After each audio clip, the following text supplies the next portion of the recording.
சி.ஆர். Subbaraman, Ghantasala, B. லீலா போன்ற பாடகர்களை அறிமுகம் செய்தவர். தமிழ் திரை இசையில் பலருக்கு மானசீக குருவாக விளங்கியவர். 21 வயதில் தியாகராஜ பாகவதர் மூலம் வாய்ப்பு தேடி வந்தது.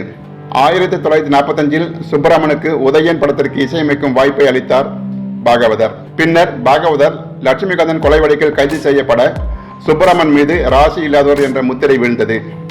2 ஆண்டுகள் கழித்து பானுமதி தனது ரத்னமாலா என்கிற தெலுங்கு படத்துக்கு இசையமைக்கும் வாய்ப்பை சுப்பராமனுக்கு வழங்கினார். பாகவதர் சிறையிலிருந்து வெளியாகி சுப்பராமனை மறக்காமல் 1947 தனது ராஜமுக்தி படத்திற்கு சுப்பராமனுக்கு வாய்ப்பளித்தார். இதில்தான் எம்.எல். வசந்தகுமாரி முதலில் பாடினார். ஆனால் இப்படம் வெளியாவதற்குள் என்.எஸ். கிருஷ்ணனின் பைத்தியக்காரன் படம் வெளியானது. இதிலும் இசை சுப்பராமன் தான். இதில் பாடகர் கண்டசாலாவை அறிமுகம் செய்தார். பின்னர் தேவதாஸ் படத்தின் இசை சேர்க்கைகளை முடித்த நிலையில் அந்த மாமேதை தனது 28வது வயதில் திடீரென மரணமடைந்தார்.